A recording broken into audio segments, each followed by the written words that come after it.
આદિપુરના આશાસ્પદ બ્રહ્મ યુવા અગ્રણી દીપેશ ત્રિપાઠીના આપઘાત મામલે શ્રી સમસ્ત બ્રહ્મ સમાજ પૂર્વ કચ્છ જિલ્લા દ્વારા તારીખ 19 માર્ચના રોજ પૂર્વ કચ્છ પોલીસ અધિક્ષક કચેરી ખાતે ગૃહમંત્રી હર્ષ સંઘવીને સંબોધીને એક રજૂઆત પત્ર પાઠવવામાં આવ્યું છે। સમાજ દ્વારા માંગ કરવામાં આવી છે કે દીપેશ ત્રિપાઠીની સુસાઇડ નોટમાં ઉલ્લેખિત 18 વ્યાજખોરો વિરુદ્ધ સહ અપરાધ માનવ હત્યાનો ગુનો દાખલ કરી કડક કાર્યવાહી કરવામાં આવે।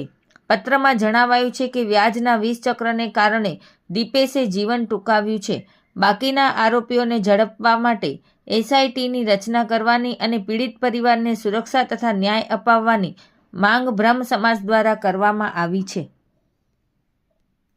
આજે સમાજના સમગ્ર જિલ્લાભરના આગેવાનો સાથે મળી અને લેખિતમાં રજૂઆત કરી છે કે સ્વર્ગસ્થ દીપેશને જે પગલું ભરવું પડ્યું અને એ પગલું ભરવા માટે મજબૂર કરનાર એ તમામ આરોપીઓ ઝડપી પકડાય, નિષ્પક્ષ તપાસ થાય અને તમામ ઉપર કડક કાર્યવાહીની અમલવારી થાય એવી સાહેબશ્રીને રજૂઆત કરી છે। અગાઉ સાહેબશ્રીએ કીધું હતું 4-5 દિવસનો સમય આપો, અમે પોલીસને હંમેશા કોઓપરેટ કરતા રહ્યા છીએ। આજે રજૂઆત સાથે જણાવ્યું છે કે આગામી દિવસોમાં જો આ આરોપીઓ વિરુદ્ધ જો કોઈ કાર્યવાહી થતી નથી તો બ્રહ્મ સમાજ રાજવ્યાપી આના માટે લડત કરશે અને જરૂર પડે એવા તમામ આંદોલનો માટે સમસ્ત સમાજ ગુજરાતભરમાંથી સાથે જોડાઈ અને ફરી કોઈ સમાજનો દીપેશ આવું પગલું ન ભરે અને ફરી કોઈ પરિવારનો આધારસ્તંભ પરિવાર ન ગુમાવે તો સમાજના લોકોને પણ હું અહીંથી અપીલ કરીશ કે આવા યુવાનો જ્યારે આ રીતે વ્યાજના 20 ચક્રમાં ફસાઈ જાય છે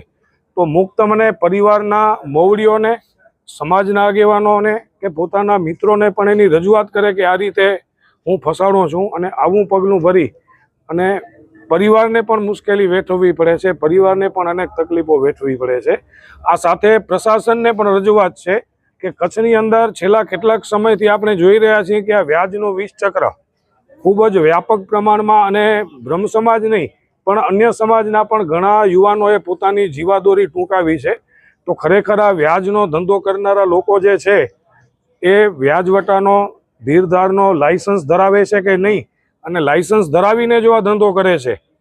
તો એના નીતિ નિયમો મુજબ વ્યાજ વસૂલે છે કે નહીં, આ એક યક્ષ પ્રશ્ન અત્યારે કચ્છમાં આપણે જોઈ રહ્યા છીએ। સમગ્ર કચ્છમાં, માત્ર પૂર્વ કચ્છની વાત નથી પણ સમગ્ર કચ્છમાં આ સમસ્યાના કારણે અનેક યુવાનો ભોગ બને છે।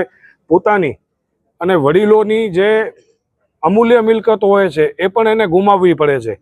તો એના માટે પણ પ્રશાસન યોગ્ય ડ્રાઈવ ચલાવી અને જે બિન અનધિકૃત રીતે વ્યાજનો ધંધો કરી રહ્યા છે એના ઉપર પણ રોક લાગે એવી સમસ્ત બ્રહ્મ સમાજ વતી અમે માંગ મૂકી છે।